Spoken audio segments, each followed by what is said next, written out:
lover of leaving, ours is no caravan of despair. Come, yet again come. Come, come, whoever you are, wander and whoever you're waiting, 'cause it's no caravan of despair. 'Cause it's no caravan of despair. 'Cause it's no caravan of despair. 'Cause it's no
calls us into relationship with ourselves and one another, that we learn to accept and share the hardships of this world equally and invest all of the positive.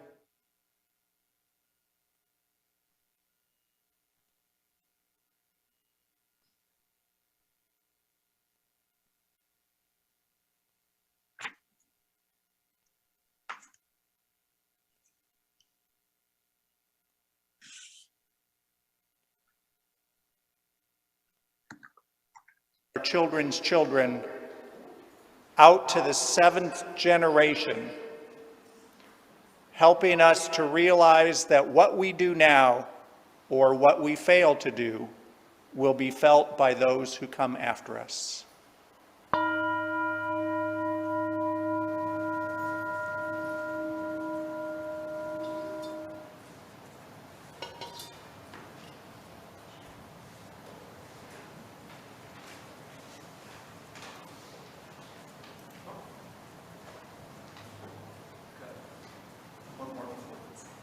Good morning. My name is Callista. Quick service is based on the book Power versus Force by David Hawkins. There is much I see differently than Hawkins. However, I do like his focus on positive attitudes as an expression of power versus negative attitudes as an expression of force. I also like his theme of levels of consciousness. An example of Hawkins' attitudes would be abundance as an expression of power and excessiveness as an expression of force.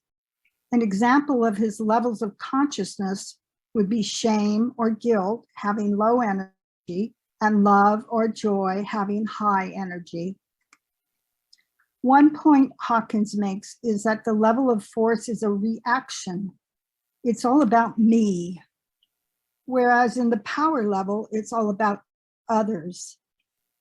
My mother died of leukemia in December of 2001.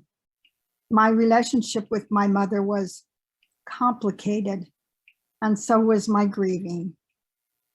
At first, I was stuck in the lower levels of consciousness in a big fat mess of contradicting emotions. It was all about me. I was, according to Hawkins, not only stuck in force, but operating from the lower levels of consciousness. Each of the 5 stages of grief were shrouded with emotions that revolved around myself. It took months and a great deal of work to get to the point that I could even feel. One day I sat down and wrote a poem. I cried as I wrote, tears staining the paper. The process was deeply cathartic. By the end of the poem, I could feel all I needed to feel. Pure grief poured through me, washing away all need to make her death about me. According to Hawkins, I was now operating from power rather than force, and I was also operating from a higher level of consciousness, from courage and love. As the months rolled by, I was able to work my way through all the stages of grief. It doesn't mean I don't feel grief for her death anymore. However, it does mean that I now feel from a point of power, from the higher consciousness of love.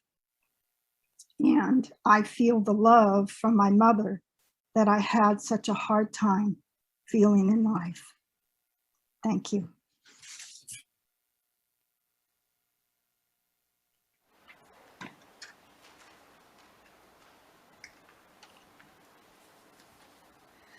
Good morning. I was so eager to get up here and say hello to you all that I jumped the gun a little bit. All right, welcome to Mission Peak Unitarian Universalist Congregation. My name is Deanna Alm, and I am a president of our board, and I'm so glad that you've joined us this morning. Unitarian Universalism is a radically inclusive, non-doctrinal, non-dogmatic, open-minded, and open-hearted faith. We are people who are coming at truth from all different paths.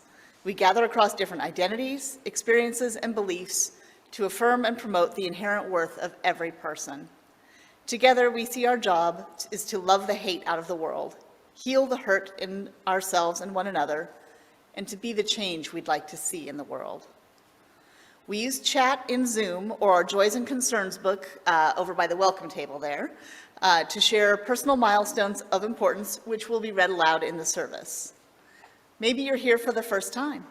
We've been reaching out and asking people to bring their friends because we think the world, especially now, needs some friendly places to gather and find encouragement and hope. We will have social hour after the service where we can visit with one another in breakout rooms or on the patio. The worship host will give the folks on Zoom more information about this immediately after the service. In the meantime, we put a link to our weekly newsletter in the chat so you can see all of our events coming up, and we encourage you to join anything that speaks to you. We also put our welcome email, welcome@mpuuc.org, and you can use that to request a newsletter or other information be sent to you. Here's a few more things we'd like to call your attention to. In-person attendees should be masked inside and outside Cole Hall during the service. Because it is apparent that vaccinated people can still spread the disease to others, we encourage those in contact with children, unvaccinated, or immunocompromised adults to attend services outside or via Zoom. We allow worship leaders, associates, and other service participants to be unmasked while speaking if they voluntarily disclose that they are vaccinated and are 10 feet apart from others who may not be fully vaccinated. More information about this is on the bulletin board over on that side and in the Week on the Peak. It's also a reminder to silence your electronic devices during the service. Finally, all of us who were fortunate enough to attend last night's virtual black and white gala know that it was an evening of laughter, fellowship, and joy. It was also an evening where we all contributed $16,000 to Mission Peak UU. That's from the auction, the boutique, and ticket sales. So warm thanks and gratitude to all who participated. The boutique is remaining open into early December, and there are still items available if you want to do a little more shopping. However, Jen King has stated that she is done with making jam for the year, so no more jam. If you hear or see something in this morning's service that inspires you or makes you laugh or brings you hope, please tweet it or share it on social media or just tell a friend. We are trying to start a wave of love and justice with every gathering. Thanks again for joining us.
Please join with me in reciting these words, which call us together as a community and with Unitarian Universalists all across the globe.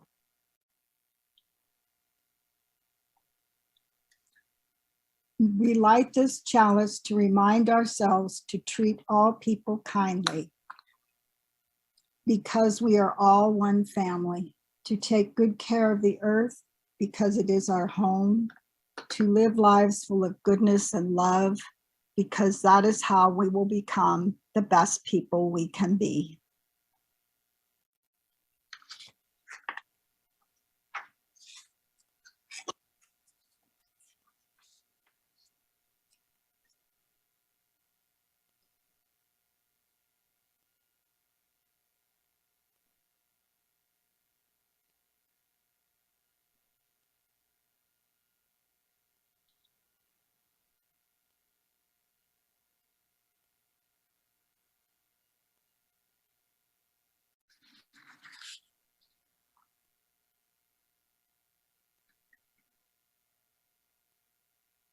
I want to share a little bit about cat videos. Cat videos, in case you did not know, comprise about 15% of the internet. If you add dog videos, that brings it up to almost 20%. Cat videos are how people get through the frustrations of their day. How many people have needed a lot of cat videos lately? A few years ago, an author by the name of Susan Gillis Chapman was preparing to write an article on dealing with struggle or conflict, specifically how to be more effective with people who scare you. Right? Chapman was a psychotherapist and a Buddhist teacher whose own heart was welling up with compassion for all the clients she had who talked about feeling paralyzed by the bullies in their life. Anything sound familiar to that? These people were often described, the bullies, as puffed up, aggressive, arrogant, ignorant, or prejudiced, or just plain abusive.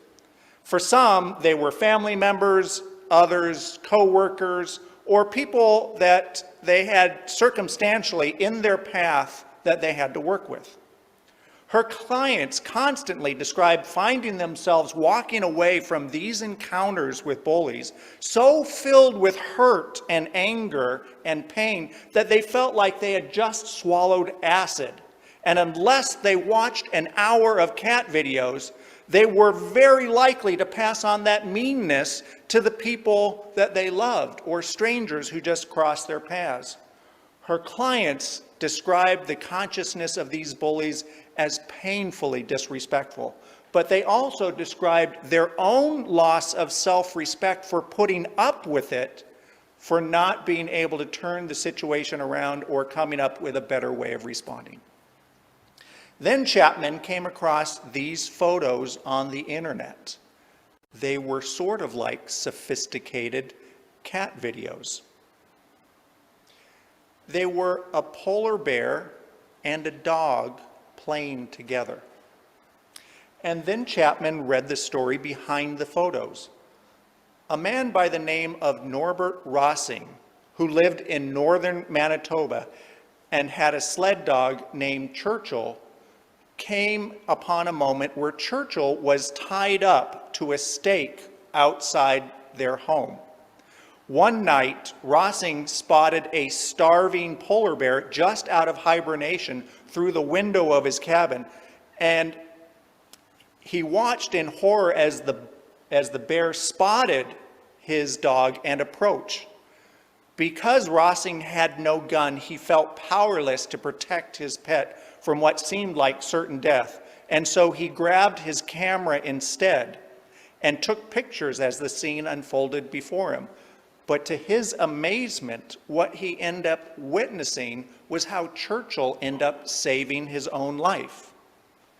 As the bear approached him, Churchill crouched down in a play bow, a submissive pose, and wagged his tail. The photos showed Churchill and the bear playing together, and at first the dog ran around playfully barking, but eventually it showed the bear bowing its head, and even a few pictures of the bear flat on its back, letting the dog climb on top of him. The bear, despite its tremendous hunger, apparently needed companionship even more than it needed food. And some time after the huge bear ambled away, over the next few days, the bear returned several times to play with his new friend.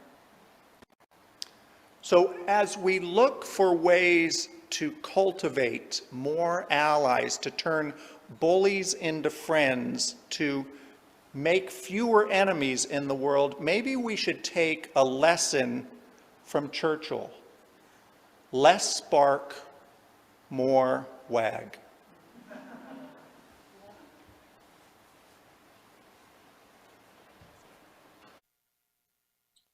We come together every Sunday and all through the week for more than ourselves. We come to support one another and the ministries that infuse worth and dignity into our children, our youth, our programs of learning and leadership, and our ministries in the larger world, including our efforts toward anti-racism and anti-oppression. Please make a contribution towards these worthy causes by mailing your check to Mission Peak UU congregation at the address on the screen. You can also use the bill pay option in your online banking, or drop your check into the Mission Peak mail slot, or pay online with a credit card or debit card. Thank you for supporting and sustaining the efforts of our members, friends, and staff. Your contributions make loving, learning, and leadership more possible. One of the things that allows us to find hope and meaning, especially in the hard times, is the love and support we show one another. If you have a joy or a concern that by sharing with this caring community might bring hope or resilience or encouragement, we invite you to write it briefly in the chat if you are online, or to write it in our book that will be read during the service. If you are here in person and you would like to drop a stone into our stone garden silently, we invite you to come forward as Peak Performers sings to us virtually. Drop a stone and exit stage left. If your need is more personal, please send a note to myself or to Reverend Barber, and we would love to have a conversation with you.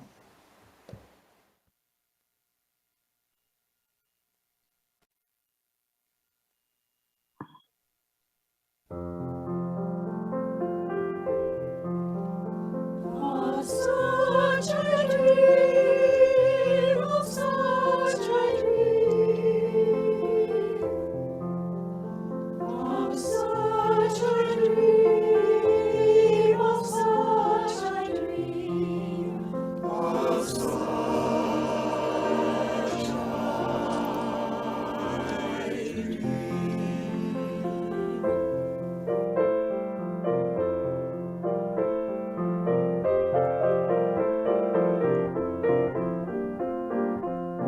I dream of world where no other man was born, boundless the earth, and Jesus hath adored. I dream of world where no meadows sweet dreams reign, where no mother's house is sown, nor others Christ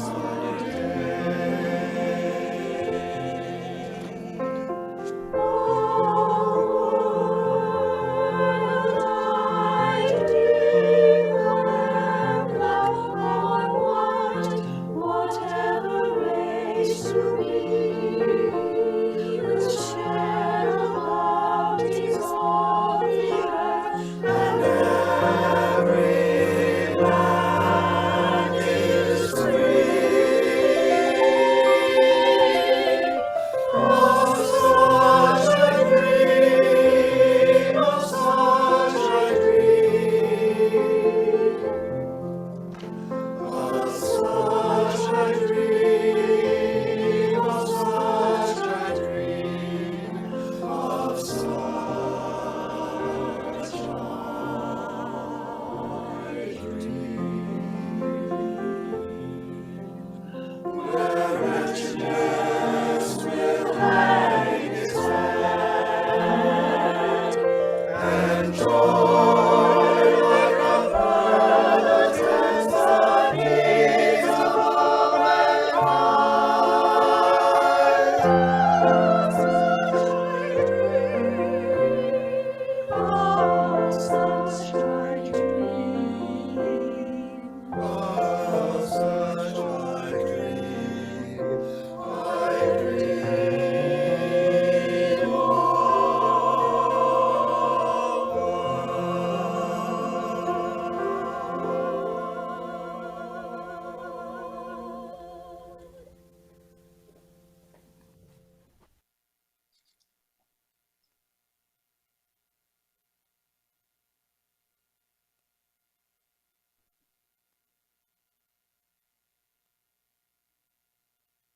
concerns that are alive in the congregation this week.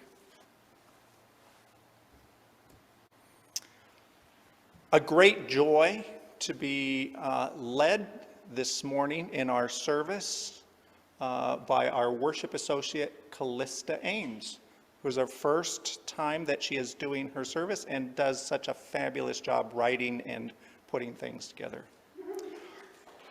A great joy for Graham and David, who are on our engineer production board. This is a particularly complicated service with lots of moving parts and switching things back and forth, and they have exemplified patience with me.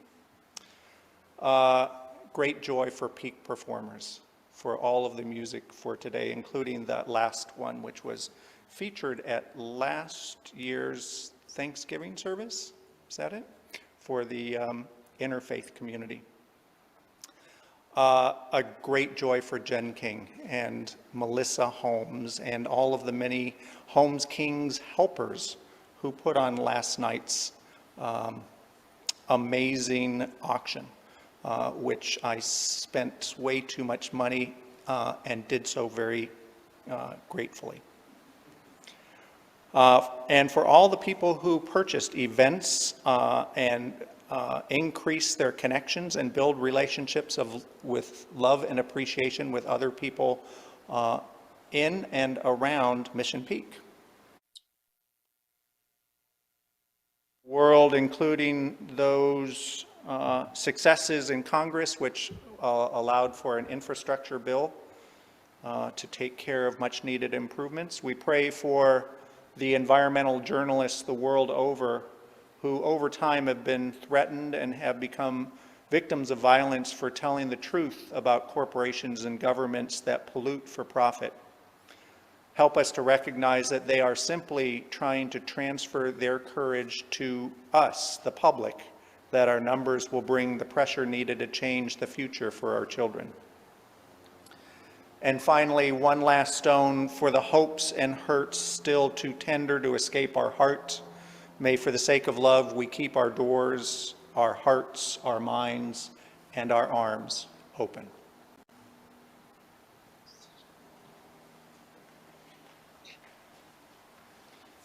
Please join with me in the spirit of this reflection. I lift up mine eyes to the hills, from whence shall my strength come? You recognize that from the Psalms, Psalm 121. Today, it feels suddenly relevant, even if we're not Bible people. When the endless cycle of news continues to report on the response to the poor and the unhoused as indifference, and the actions required for climate change and civil rights and women's right to choose getting half measures, and as time gets shorter and the list of problems grows longer, I know a lot of people are feeling demoralized, afraid, and powerless. I lift up mine eyes to the hills, from whence shall my strength come? The Psalms were written 2,500 years ago. They were reportedly poems written by King David, looking at the tyranny of the world around him and pleading with the God of his times to save him and the kingdom. The question for us today,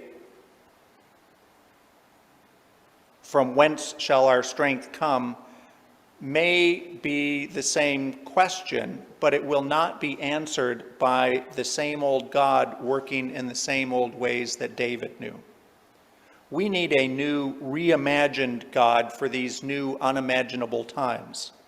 And the good news that we have countless examples of people in our recent history to draw from who successfully helped to raise the consciousness of the society around them.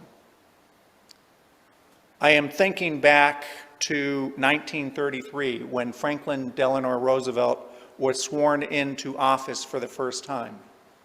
The Great Depression had already crippled the economy, and in his remarks at the inauguration, he spoke about the fear that a paralyzed country now struggled with its once boundless imagination.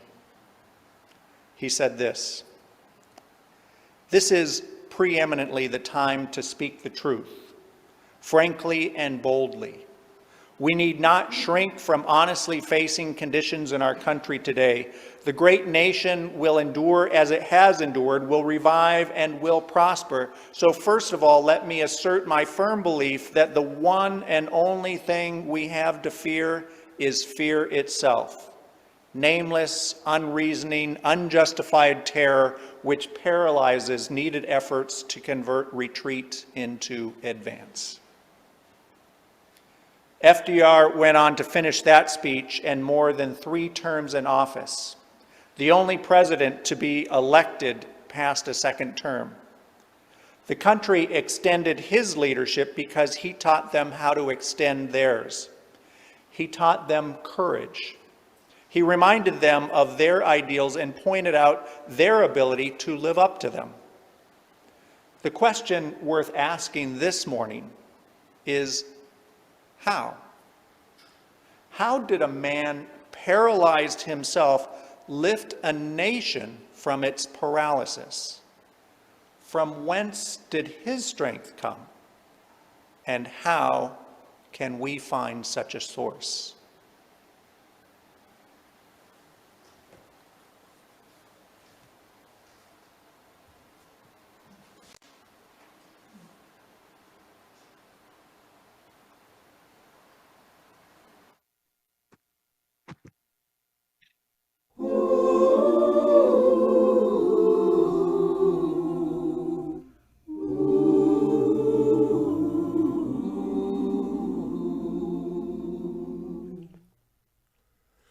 Tell me where is the road I can call my own, that I left, that I lost so long ago.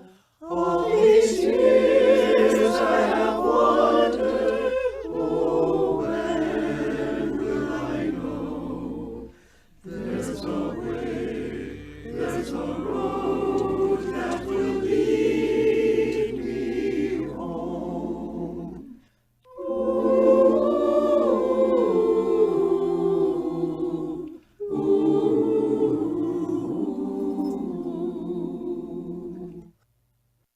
After wind, after rain, when the dark is done, as I wake from a dream in the gold of day, through the air there's a calling from far away.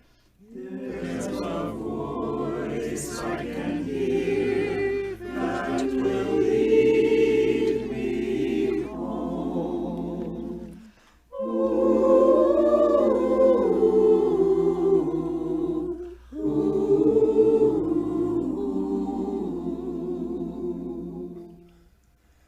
Rise up, follow me, come away the call, with love in your heart as the only song. There is no such beauty as where you belong.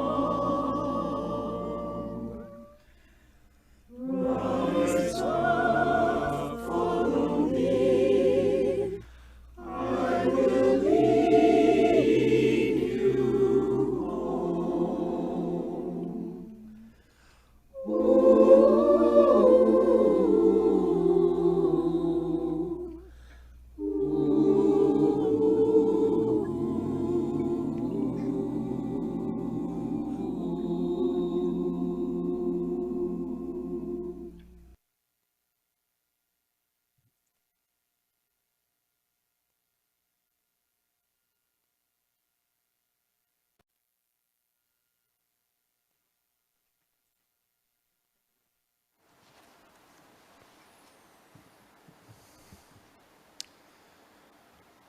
At the age of 36, from an autoimmune disorder unknown at the time, Franklin Delano Roosevelt was left paralyzed from the waist down. He carried the United States through one of the scariest chapters in its existence, and yet he had to be carried wherever he went. He taught Americans what they stood for, and yet he himself could not stand. He had the power to raise a nation from its knees, but he could barely bend his own. It is not surprising that of all the great things that he did say, he is most remembered for those words about fear. He knew fear. He knew it could paralyze you. But he also knew you could rise above it. And he knew how to help people rise above theirs. I lift up mine eyes to the hills. From whence shall my strength come? At the start of the 20th century, there was a ratio of 27 churches per 10,000 people in America, the start of the 20th century. At the start of the 21st century, there were 11 churches per 10,000. Every year to this day, more than 4,000 churches close their doors. People have begun to give up on the God of old to come and save them, at least the God that they had known. That God has not kept up with the times. To change and become the religion that really is useful for people today, we've got to shift to new ways of thinking, something more adaptable, capable, successful of addressing the challenges that we face. A new consciousness to elevate us out of shame and guilt and fear that so many churches have operated from in the past toward a higher consciousness. To understand what I mean, I want us to consider this hypothetical scenario. Imagine someone, a stranger, someone older perhaps, someone who you don't know, who looks a little out of place, arrives one morning at your church, this church. Right away, you see that he's uncomfortable, apprehensive, shy, uncertain, resisting eye contact, avoiding all interaction. He reads some of the announcements on the walls to see if there is anyone else here like him. And you notice something else about him. He's carrying something. He's holding it close as though it protects him from harm and helps him to feel powerful in a powerless world. Imagine that it is early on a Sunday morning and that you and he are the only two people in the building. Ask yourself, what's your impulse? What do you feel? What should you do? From whence shall your strength come? These questions are at the core of the work coming from medical doctor, psychologist, and author David Hawkins. Hawkins wrote a book called Power versus Force, where he develops a correlation between the consciousness that we operate from and the energy that we employ when we interact in the world.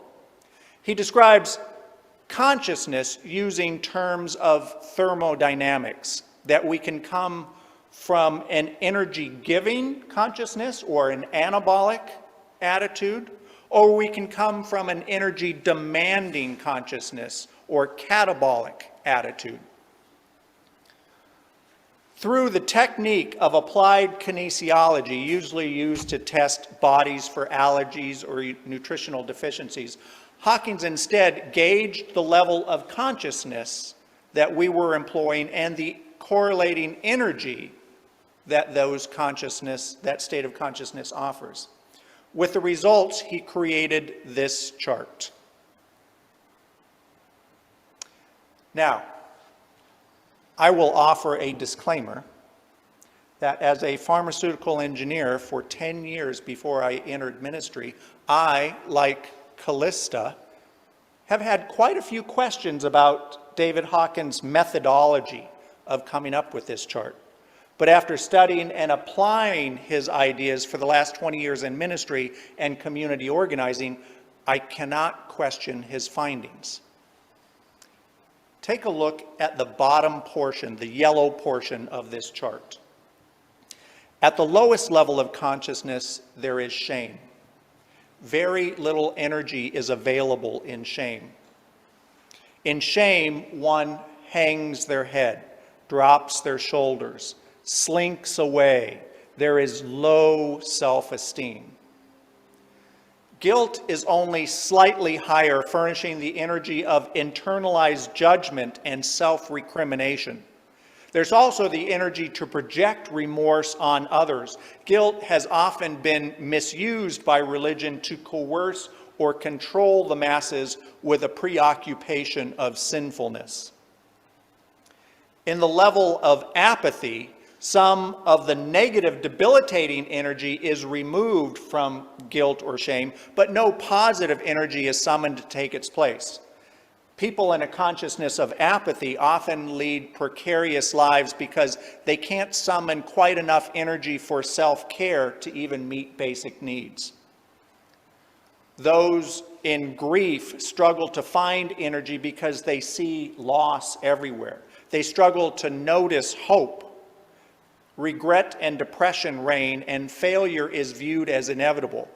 However, grief has more energy than apathy. So when caregivers see a traumatized, apathetic patient begin to cry, it is usually a sign that they are getting better. At the level of 100, there is a lot more life energy available. Fear runs much of the world. Fear of enemies, fear of losing possessions, fear of losing status or beauty or youth, fear of the future. Fear has run most every election in this country for the last 20 years. Oppressed people or people stuck in abusive relationships or systems often struggle to reach higher levels of consciousness without help. Thus, their fear prompts them to seek strong leaders or rescuers to lead them out of their powerlessness. More energy is found in desire. Desire motivates. It runs the economy. It is the heart and soul of Madison Avenue. But it is mostly an inward, personal level of addiction. People caught in a consciousness of desire feed on other things or even other people to fill a hole that they feel inside themselves. Anger really begins to summon energy. Although associated with destruction, anger can be remarkably constructive. It can be a fulcrum by which the oppressed eventually catapult themselves to freedom. And yet, without an intentional constructive plan, anger dispersed unconsciously has a corrosive effect on one's relationships. The consciousness of pride has enough energy to run the United States Marine Corps. It provides those who reach it some level of self-esteem. The downside of pride, as with all levels below it, is that it is by nature competitive. It often requires feeding on the energy of others in the form of needing their attention or their respect or their obedience. But a radical shift occurs in the leap to the next level of consciousness. The level of courage implies new examination, new possibility. Suddenly, you have enough energy to go beyond the fear that you feel. Anxiety, although still present, no longer cripples an endeavor when courage is available. At the level of neutrality, people escape the world of binary choices. Rigid stances of needing things to be this or that, black or white, fall away, and complexity is entertained. People at this level begin to experience less attachment to being right and less attachment at getting their way. At the level of willingness, people stop putting energy into self-protection and start putting it into group participation. Pride no longer dominates them, and they are willing to look at their defects and learn from others. People who operate from a consciousness of acceptance find something that is elusive at lower levels. They find freedom. They begin to feel free to get in touch with an internal sense of satisfaction instead of measuring their worth or well-being from other people's opinions of them. Love, purpose, meaning are suddenly found within, Acceptance seeks to include rather than to reject.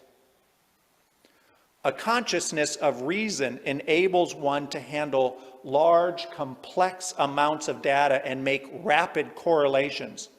Knowledge, education become highly valued. Understanding rather than being understood becomes a primary motivator. But ironically, moving beyond this level is extremely difficult. Although reason is highly useful, it itself can paradoxically be a major impediment to reaching higher levels of consciousness, levels where love rather than logic become the operative criteria. Above the level of 500 on Hawkins' scale, people encounter a consciousness of love. But it's important to say that what we have often meant when we say love is usually not love. Mostly what we've understood about love as an intense emotionality, combining physical attraction, possessiveness, control, security, eroticism, and personal pleasure. Sometimes lower levels of consciousness can experience love easily turning towards hate. This is an indication that what we were experiencing was more of an addictive sentimentality. It is often an indication that the consciousness of pride was more at work rather than love. A consciousness of love is a statement of relationality. It is interdependent. It is forgiving, nurturing, supportive. Love can dissolve negativity in ways that reason cannot. This is the beginning of true happiness. Even rarer is the level of joy. In this consciousness, there is a contagiousness, more connection from less effort. Near-death experiences are said to offer glimpses into a joyful consciousness. Such glimpses are powerful enough to alter every decision that comes after it. The energy field associated with the level of peace is described by such terms as transcendence, self-actualization, or God consciousness. Although we can experience glimpses, it is extremely rare to operate from a consciousness of peace all the time. Reportedly, only 1 in 10 million can do so. The level of enlightenment is even rarer. Enlightened individuals no longer experience a separation from anything.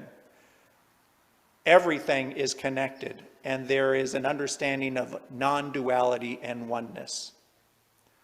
All these levels of consciousness are discussed in Hawkins' book, Power versus Force. But one of the greatest epiphanies that I wanted to talk about in Hawkins' work is the distinction that he makes between power and force. Power comes from higher consciousness, force from lower.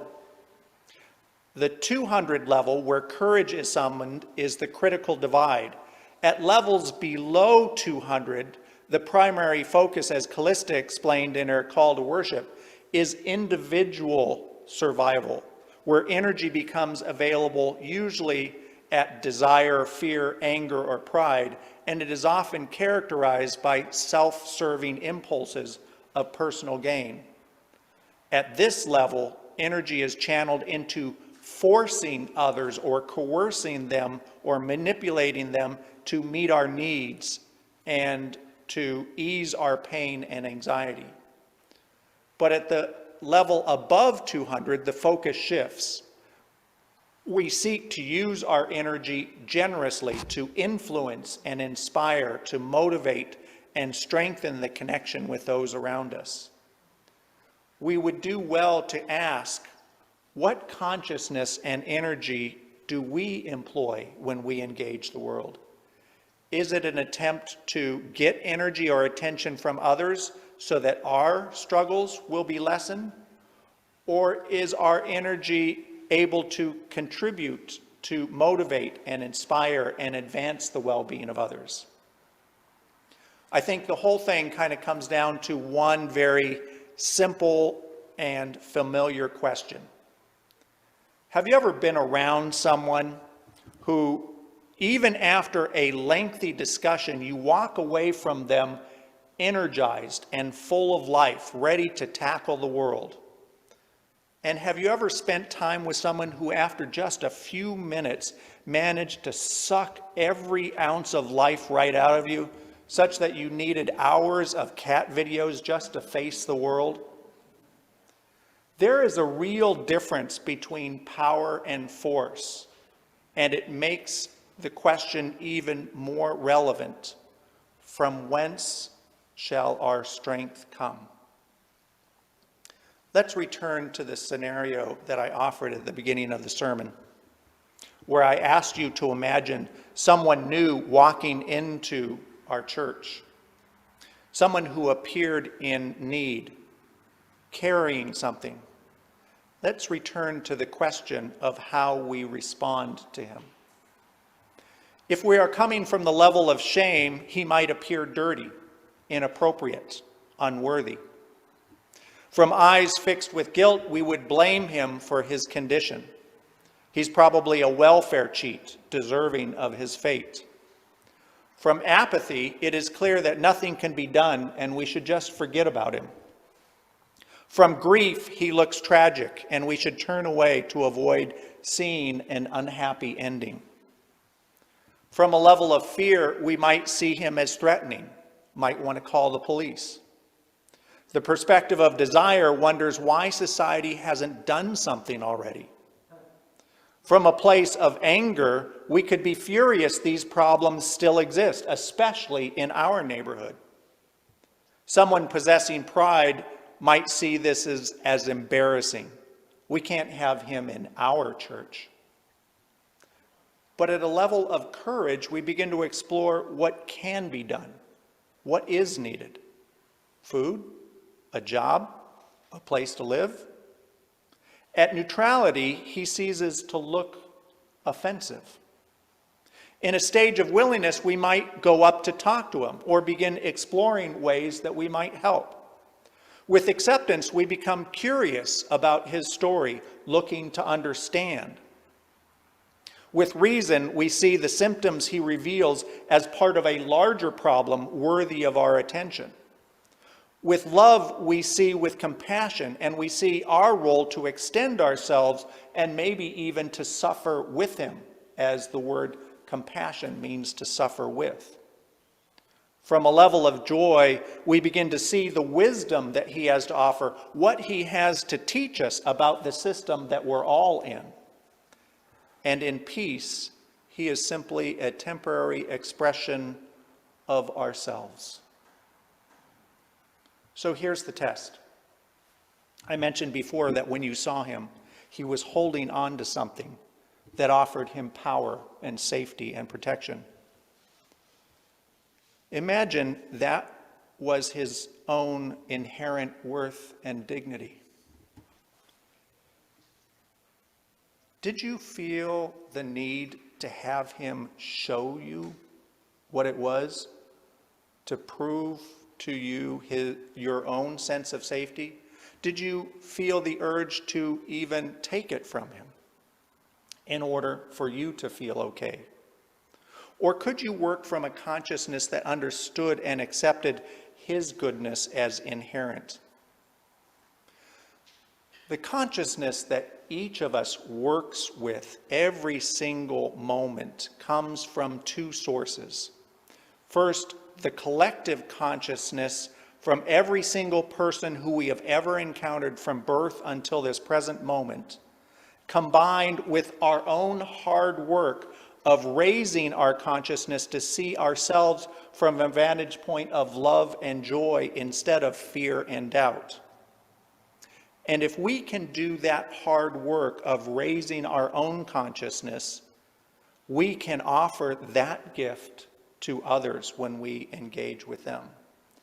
And being aware of where we are on that consciousness and what energy we bring into the world, whether it is anabolic or catabolic, will help determine whether we're bringing a sense of power or force into the world. This is important because The people that will be coming to us in the challenging times ahead are not hypothetical. They are real people who are really scared about what's going on right now. And they feel unseen and unsafe in the midst of this country's current selfish and xenophobic course. From whence will their strength come?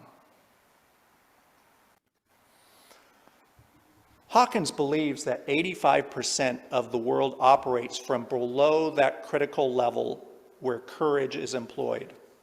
Much of the world, therefore, operates out of manipulation and coercion and force. Indeed, many leaders elected in office all throughout the world operate this way. But Hawkins also believes that because these levels are measured on a logarithmic scale, the influence of very few loving people can raise the collective consciousness of the community around them exponentially. And the collective consciousness of powerful, loving communities can counterbalance entire populations gripped in fear. I believe that we are called to be such a powerful, loving community. This church possesses a consciousness that can incite courageous living. When we exhibit a willingness to take on new challenges, to offer acceptance of one another, to grow beyond black and white issues, when we can employ reason and demonstrate a capacity to love so that we instinctively affirm the worth and dignity of those who come to us in need, then we will know from whence our strength comes. From there, we simply need to understand how to claim the real power available to us. Because if we can use our power to move I into we, then we can take that power to turn they into us.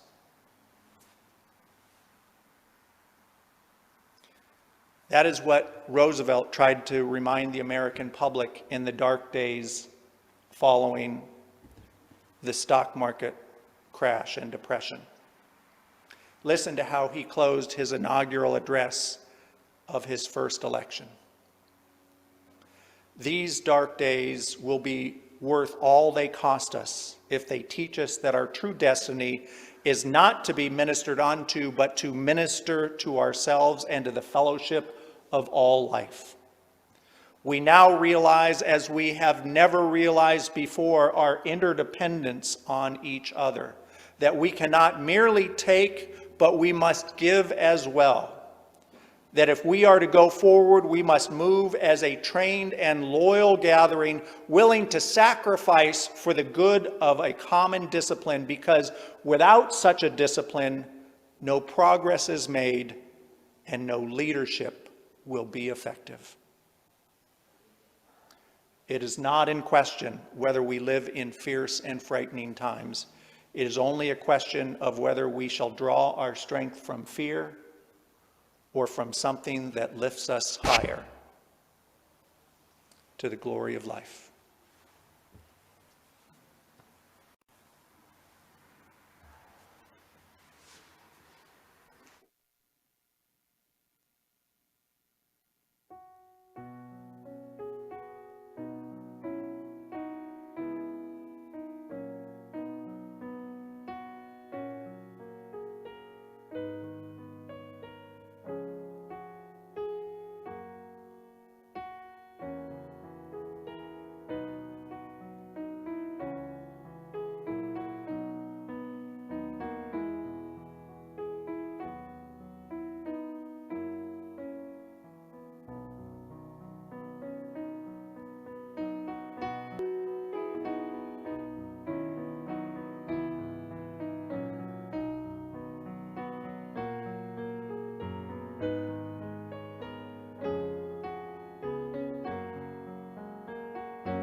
blessed with love and amazing grace when our heart is in a holy place.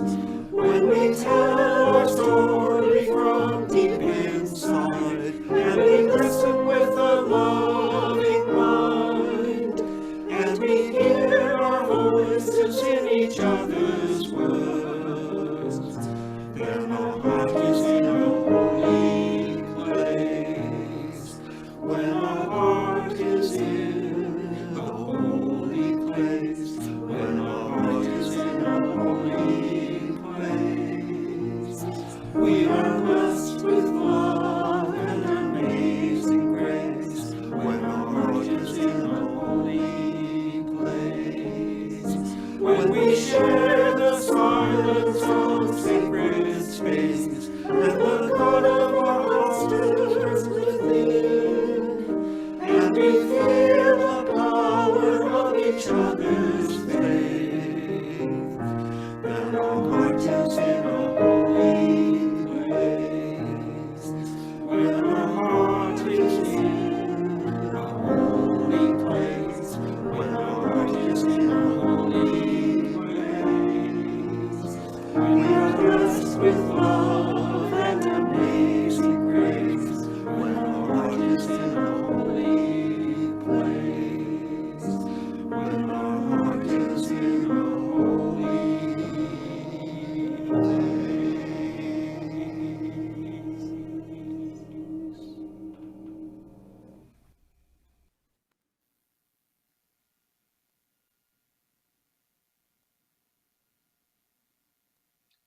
Please join with me in reciting these words to extinguish our chalice.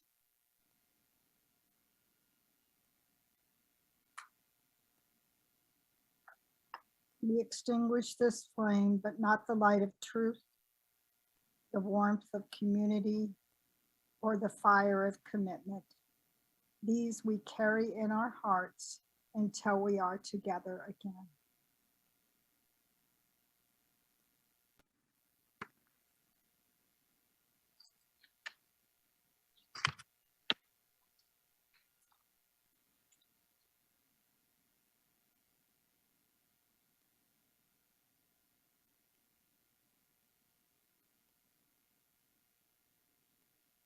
Positive transformation in the world, and know that the world needs you and you have something important to offer. May all of this help us increase what might be possible when we all come together. May it be so. Amen.